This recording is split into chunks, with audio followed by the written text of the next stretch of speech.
Ex boyfriend उसे परेशान कर रहा था और इसी झगड़े में उसकी हाइरेंस हील्स पर कॉफी गिर जाती है। सारा परेशान होती है कि तभी एक नौजवान लड़का सामने आता है। घुटनों के बल बैठकर अपनी शर्ट से सारा के जूतों से दाग साफ करने लगता है। ये देखकर उसका एक्स और भी जल भुन जाता है। सारा उस लड़के को डेट पर चलने का ऑफर देती है, लेकिन उसका ध्यान काउंटर पर रखे शॉपिंग बैग्स पर होता है। वो मना कर देता है। ये देखकर सारा झल्लाकर अपनी ब्लैक गोल्ड क्रेडिट कार्ड निकालती है और सारे डिजाइनर बैग्स खरीद लेती है। अगले दिन वो सीधा उस लड़के के घर पहुंच जाती है एक खास ऑफर के साथ। उसके मम्मी पापा हैरान रह जाते हैं कि उनकी बेटी अचानक इतनी सीरियस क्यों हो गई है। असल में सारा एक बहुत बड़े बिजनेस एम्पायर की वारिस थी, लेकिन माँ बाप के तलाक के बाद उसका सौतेला भाई उसकी विरासत का सबसे बड़ा दुश्मन बन गया था। सारा को शक था कि उसका सौतेला भाई किसी एक्ट्रेस के साथ अफेयर में है। जब वो इसकी जांच कर रही थी तभी एक अजीब सा लड़का उसके सामने आया। सारा ने उसकी मदद लेने से मना किया, लेकिन उसने कुछ ऐसा कहा जिसे सारा मना नहीं कर सकी और फिर सारा को उसी के साथ बैठकर चादरें तह करनी पड़ी। धीरे धीरे दोनों के बीच की दूरियां कम होने लगी और सारा का ध्यान उसकी जांच से भटकने लगा। पता चला उस लड़के का नाम युन हाउ था और वो एक्ट्रेस ने सारा को फंसाने के लिए प्लान बनाया था। एक दिन सारा एक कैफे गई जहाँ सारी लड़कियां एक ही लड़के को देख रही थी। वो था युन हाउ, जो अब वहाँ बारिस्ता बन चुका था। पहले तो सारा ने उसे नजरअंदाज किया, लेकिन जब बिलिंग के वक्त उसे 2 बार डिस्काउंट मिला और उसके कप पर दिल बना हुआ था तो सारा मुस्कुरा दी।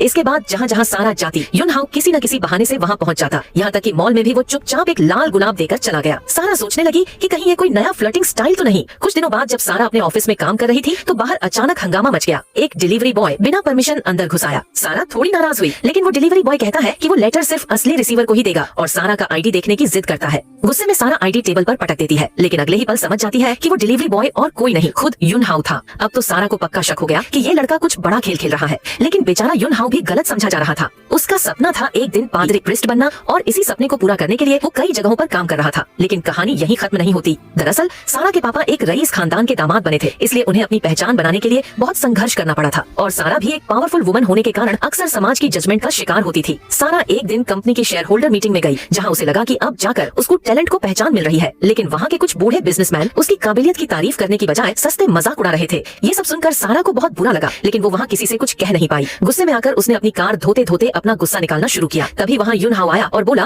कार वॉश का खर्चा मैं दूंगा, बस बदले में कॉफी पिला देना। सारा मान गई और दोनों पास के कैफे में बैठ गए। वहाँ सारा ने खुद के लिए स्टेक ऑर्डर कर लिया और युन हाउ बस चुपचाप बैठा उसे देखता रहा। सारा ने अपने दिल की बात तो नहीं बताई, लेकिन उसे पूछ लिया, तुम हर जगह मुझे क्यों मिल जाते हो? ये इत्तेफाक कुछ ज्यादा नहीं हो रहा? युन हाउ ने बताया कि उसका असली सपना एक पादरी बनने का था, यानी एक तरह का सन्यासी बनने का, लेकिन उसकी माँ को ये बिल्कुल पसंद नहीं आया और दोनों के बीच जबरदस्त झगड़ा हुआ। आखिरकार युन हाउ ने घर छोड़ दिया और तय किया कि वो अब जमकर मेहनत करेगा ताकि अपने परिवार को आर्थिक रूप से संभाल सके। दूसरी ओर सारा भले ही अरबपति थी, लेकिन अपनी जिंदगी को लेकर बहुत लापरवाह थी। उसका आलीशान बंगला गंदगी से भर चुका था। जब एक दिन उसने अपने घर की हालत देखी तो तुरंत क्लीनिंग सर्विस को कॉल कर दिया और बोली, 10 हाउसकीपर भेजो अभी। लेकिन जब दरवाजा खुला तो सामने सिर्फ एक लड़का खड़ा था और वो था युन हाउ, जो अब सारा के घर को साफ करने आया था। युन हाउ को तो पता भी नहीं था कि ये घर उसी सारा का है। जैसे ही उसने घर देखा उसने मन ही मन सोचा, अब समझ आया क्यों ताकतवर क्लीनर की जरूरत थी। उसने काम शुरू किया और थोड़ी देर में घर चमक उठा। सारा उसकी सफाई देखकर बहुत खुश हुई, लेकिन जैसे ही युन हाउ जाने लगा उसने देखा कि झूमर टूटा हुआ था। वो मदद करना चाहता था, लेकिन एक छोटी सी गलती ने पूरे झूमर को जमीन पर गिरा दिया और वो चकनाचूर हो गया। युन हाउ हक्का बक्का रह गया क्योंकि वो झूमर था पूरे $6 मिलियन का। जब सारा घर लौटी तो उसे फिर से ये एहसास हुआ कि दुनिया कितनी छोटी है। युन हाउ ने माफी मांगते हुए कहा कि वो ये पैसा धीरे धीरे काम करके चुका देगा, लेकिन सारा ने तुरंत मना कर दिया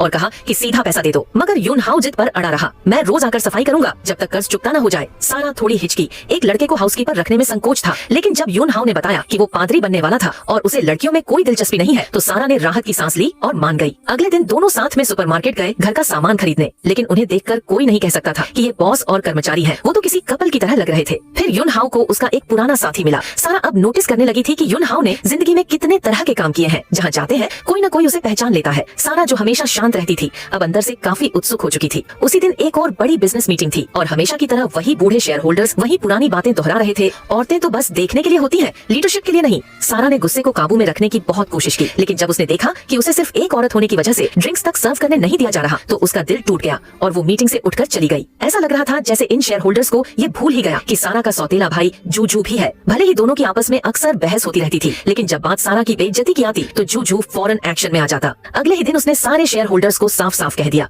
अगर इस कंपनी में काम करना है तो सारा को रिस्पेक्ट देना पड़ेगा, वरना बाहर का रास्ता दिखा दिया जाएगा। लेकिन बात यहीं खत्म नहीं हुई। उसी रात जूजू फिर एक और मीटिंग में पहुंचा और सबको दोबारा चेतावनी दी, अगर किसी ने सारा को सिर्फ औरत समझ के ट्रीट किया या ड्रिंक सर्व करने को कहा तो अंजाम अच्छा नहीं होगा। ये कहकर वो अपने खास स्टाइल में निकल गया। उधर सारा जब उस दिन घर पहुंची तो इतनी थकी हुई थी कि मेकअप तक उतारने की हिम्मत नहीं थी, लेकिन उसका स्मार्ट और हैंडसम हाउसकीपर युन हाउ तुरंत एक्टिव हो गया और उसकी मदद करने लगा। तभी डोरबेल बजी। दरवाजे पर जूजू खड़ा था। सारा घबरा गई और फौरन युन हाउ से बोली, छुप जाओ, अगर भाई को पता चल गया कि घर में कोई लड़का काम करता है तो वो यकीन नहीं करेगा। युन हाओ छोटे से पप्पी के साथ रूम में छिप गया, लेकिन तभी एक जोर की भौंक सुनाई दी। जू जू सब समझ गया, लेकिन हंसते हुए बोला, मुझे अंदर जाकर चेक करना है। सारा ने नर्वस होकर मना कर दिया और उसके चेहरे की घबराहट देखकर जू जू मुस्कुराया और चला गया। उसके जाते ही युन हाओ धीरे से बाहर आया, माफी मांगी और सारा को एक खूबसूरत कैंडी बॉक्स गिफ्ट में दिया। अब जो घर कभी खाली खाली लगता था वो युन हाओ की वजह से खिल गया था। वो न सिर्फ घर को परफेक्टली संभाल रहा था बल्कि सारा की जिंदगी को भी संभाल रहा था। सारा अपने सारे बिजनेस स्ट्रेस बिना झिझक के युन हाओ से शेयर करती थी, लेकिन एक दिन उसके मन में शक आया, कहीं युन हाओ के इरादे कुछ और तो नहीं। जब उसने सीधे सवाल किया तो युन हाओ बिना रुके बोला, हाँ मुझे तुम्हारे पैसे चाहिए। असल में युन हाओ एक चर्च वॉलंटियर था। उसका सपना था कि सारा को गरीबों की मदद करने के लिए इंस्पायर करे। ये सुनकर सारा हंस पड़ी और बोली, अगर दान करवाना है तो अपनी वो क्यूट सी स्माइल दिखानी पड़ेगी, मुझे तुम्हारी स्माइल पसंद है। युन हाओ ने तुरंत प्यारी सी मुस्कान दी और सारा का दिल पिघल गया। अगले ही दिन चर्च को 1 करोड़ का डोनेशन गया। युन हाओ के मेंटर ने कहा, तुम्हारी मुस्कान एक गिफ्ट है, इसे सोच समझकर इस्तेमाल करो। फिर क्या था,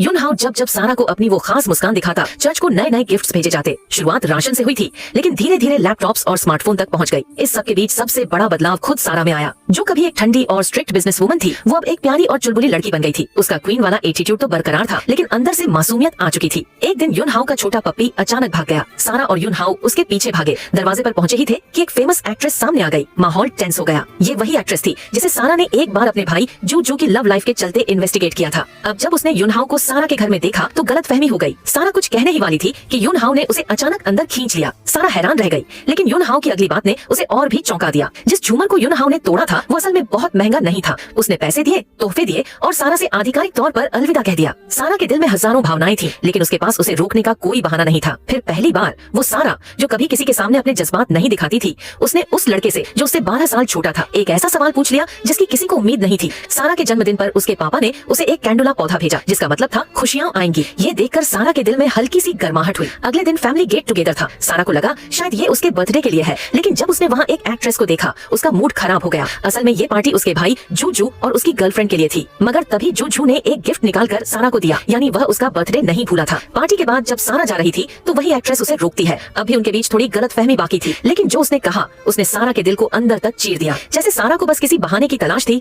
उसने तुरंत युन हाओ को कॉल किया, लेकिन उसने कहा कि वो काम पर है। सारा ने एक और कॉल किया। युन हाओ ने ज्यादा ध्यान नहीं दिया, लेकिन तभी एक लड़की उसके पास आई और बोली, आपके बॉस ने बुलाया है। जब युन हाओ ऑफिस गया तो उसे और दुकान वाले को झटका लगा, क्योंकि उसके बॉस ने पूरी दुकान ही खरीद ली थी। अब वो सारा के साथ डिनर टेबल पर बैठा था। उसे लगा कि सारा फिर से उन बूढ़ों की वजह से दुखी है, लेकिन सारा ने कहा, इस बार दुख परिवार की वजह से है। जिस बर्थडे पार्टी को वो अपना मान बैठी थी, असल में वो उसके लिए थी ही नहीं। युन हाओ थोड़ा घबरा गया और बोला, मैंने तुम्हारा आईडी देखा था, तुम्हारा बर्थडे तो आज नहीं है। सारा ने मुस्कुराते हुए कहा, मेरी असली जन्मतिथि आईडी से अलग है। युन हाओ ने ये बात दिल में बैठा ली। उसने वेटर को बुलाया और बिल भरने की बात की। सारा ने मना किया, लेकिन युन हाओ अड्डा रहा। शाम को जब सारा ऑफिस से निकली तो युन हाओ बाहर उसका इंतजार कर रहा था। सारा को थोड़ा अजीब लगा कि युन हाओ इतना इनिशिएटिव ले रहा है, लेकिन तभी उसने एक बर्थडे केक निकाला। उसे लगा कि सारा ने अपने बर्थडे पर केक नहीं खाया, तो वो उसकी कमी पूरी करना चाहता था। जब सारा ने केक और मोमबत्ती देखी तो उसके चेहरे पर एक अजीब सी शांति और गर्माहट आ गई। उसने कहा, मेरे बर्थडे पर मुझे एक फूल मिला था, जिसका मतलब था खुशियां आएंगी। ये सुनकर युन हाओ थोड़ा चौंका और उसके चेहरे पर अजीब भाव आ गए। सारा ने गहरी सांस ली और बिना कुछ कहे मुड़कर चल दी। युन हाओ वहीं खड़ा रहा, केक पकड़े हुए, जैसे उसे ठुकरा दिया गया हो। ऑफिस पहुंचकर सारा ने इस बार कुछ भी नहीं किया, न घबराई, न रोई, न उदास हुई, बस हाथ जोड़े और प्रार्थना की, जैसे वो युन हाओ के वापस आने की दुआ कर रही हो। उधर युन हाओ अब भी सारा के जवाब को समझ नहीं पा रहा था। जब वो एक फूलों की दुकान से गुजरा तो खुद को रोक न सका और दुकानदार से पूछा, वो कौन सा फूल है जिसका मतलब होता है खुशियां आएंगी। दुकानदार ने कैंडुला गोल्डन मैरीगोल्ड दिखाया और बोला, इस फूल का एक और मतलब है, काइंड लव भी होता है। जुदाई का दर्द उस पल कुछ ऐसा था कि सारा भी उसी फूल को देख रही थी और वही मतलब पढ़ रही थी। फिर एक दिन उसने युन हाओ को अपनी तरफ आते देखा, उसी सुनहरे मैरीगोल्ड के फूल के साथ। जैसे ही सारा उसके करीब पहुंची, युन हाओ ने वो फूल उसकी तरफ बढ़ाया। सारा की उम्मीदें पल भर में टूट गई। युन हाओ की ये मासूम सी हरकत उसके लिए और भी ज्यादा तकलीफ देह बन गई, क्योंकि अब सारा समझ गई थी कि उसकी ये मदद असल में उसे और ज्यादा तकलीफ दे रही थी। इस बार सारा ने बिना कुछ कहे पीछे मुड़कर चलना शुरू कर दिया, लेकिन युन हाओ ने कुछ कहा। सारा पलटी, उसे गहराई से देखा और फिर जवाब दिया। युन हाओ अब भी उलझन में था। शायद उसके जज्बात बदल चुके थे, लेकिन ये बदलाव उसके लिए भी आसान नहीं था। उसने ठान लिया कि इस मुश्किल को वो खुद पार करेगा। फिर एक दिन सारा के ऑफिस में एक अनजाना मेहमान आया। उसका नाम था चोई खो। वो साउथ कोरिया वापस जा रहा था, लेकिन उसके पास सारा के लिए एक खास संदेश था। सारा थोड़ी उलझन में पड़ गई। वो जानती थी कि उसके पिता और उनकी पहली पत्नी से पैदा हुई होने के बावजूद उसे विरासत में हिस्सा मिल सकता था, लेकिन उसका भाई जू जू, जो चेयरमैन लिन का असली पोता था, ज्यादा हकदार माना जाता था। अगर सारा को विरासत के लिए मुकाबला करना था तो उसे किसी बाहरी समर्थन की जरूरत थी, और चोई खो वही समर्थन था जिससे उसकी शादी की बात पहले से चल रही थी। सारा को लगता था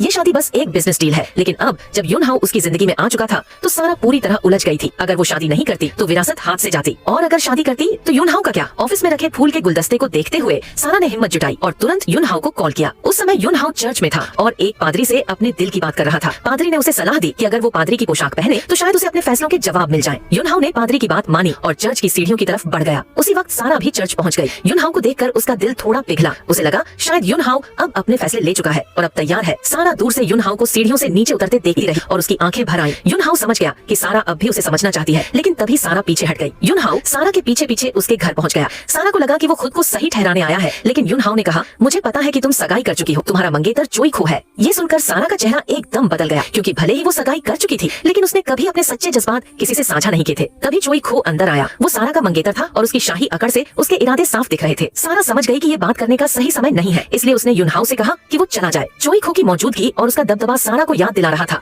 कि उसके लिए ये सब सिर्फ एक सौदा है। चोई खो ने उसे बताया कि जूजू एक कमजोर पक्ष है। ये जानकारी सारा के लिए जरूरी हो सकती थी। फिर सारा अपने भाई जूजू से मिलने गई और चोई खो द्वारा दिए गए मेडिकल रिकॉर्ड्स देखे। उसमें साफ था कि एक हादसे के बाद जूजू को फेस ब्लाइंडनेस हो गई थी, यानी वो चेहरों को पहचान नहीं पाता था। अब अगर सारा को विरासत की इस जंग में जीतना था तो उसे इसी सच का इस्तेमाल करना होगा। सारा ने जब ये महसूस किया कि ये उसकी जिंदगी की एक बड़ी गलती हो सकती है तो उसका दिल एकदम साफ हो गया। उसने चोई खो के खिलाफ खड़े होने का फैसला कर लिया। फिर चाहे वो बिजनेस हो या पर्सनल लाइफ, सारा ने अपनी सोच पूरी तरह से बदल दी। लेकिन चोई खो को सारा का ये बदलता रवैया जरा भी पसंद नहीं आया। गुस्से में उसने सरेआम पैसे सड़क पर फेंक दिए। ये देखकर सारा के दिल में थोड़ी नफरत सी आ गई। उसी पल सारा ने तय किया कि वो युन हाओ को डेट पर बुलाएगी। लेकिन जैसे ही युन हाओ की नजर एक ब्रांड न्यू बैग पर पड़ी, उसने सारा के इन्विटेशन को थोड़ा अनदेखा कर दिया। तभी सारा ने अपनी ब्लैक कार्ड निकाली और उस दुकान के सारे महंगे बैग्स खरीद लिए। इसके बाद दोनों एक छोटे से स्ट्रीट फूड स्टॉल पर गए। सारा का मूड अब भी थोड़ा उलझा हुआ था, लेकिन उसका दिल थोड़ा नरम पड़ चुका था, जैसे कोई पुरानी और नई चीजें आपस में मिल रही हो। सारा के मन में हल्की सी उदासी थी, क्योंकि उसे लग रहा था कि युन हाओ अब एक पुजारी बन चुका है, इसलिए वो अपने जज्बात छुपाने की कोशिश कर रही थी। युन हाओ ने उसकी हरकतें नोट की और सीधे उससे बात की। सारा ने धीमी आवाज में कहा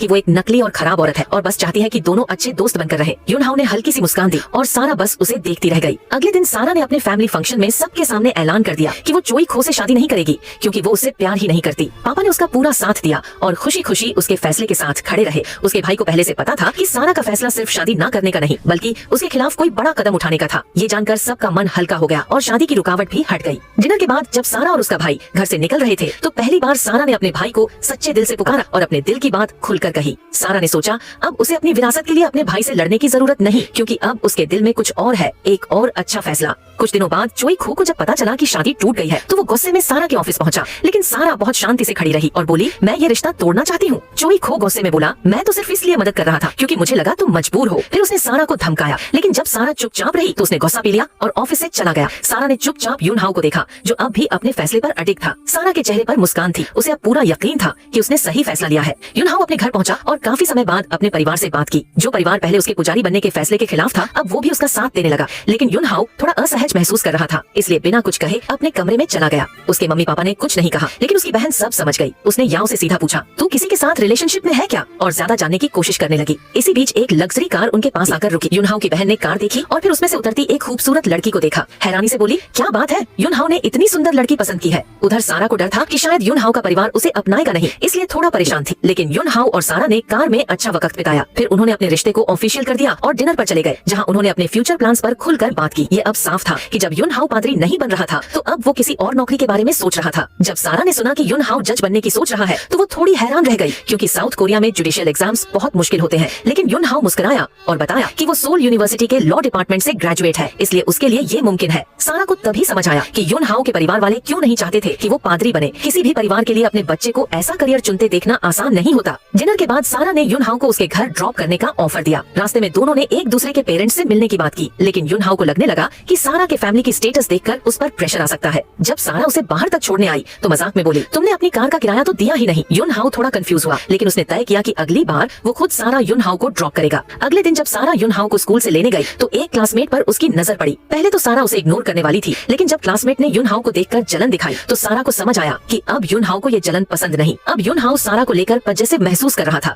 सारा को एहसास हुआ कि उनके रिश्ते में अब बदलाव आ चुका है और आगे चलकर गलतफहमियां हो सकती हैं। इसलिए उसने सोचा कि युन हाओ को थोड़ा स्पेस देने के लिए वो एक दिन छुट्टी लेकर युन हाओ के घर जाए और उसके पेरेंट्स से बात करे। जब सारा युन हाओ के घर पहुंची तो उसने सीधे उसके माता पिता से कहा कि उन्हें अब प्रोफेशन को लेकर खुलकर बात करनी चाहिए। ये उनके लिए थोड़ा शॉकिंग जरूर था, लेकिन सारा बस युनहाओ को ये समझाना चाहती थी कि अब उनका रिश्ता सिर्फ दो लोगों के बीच नहीं रहा, बल्कि अब ये एक सीरियस कमिटमेंट बन चुका है। इसके बाद सारा और याओ की जिंदगी थोड़ी और सुकून भरी और सहज हो गई।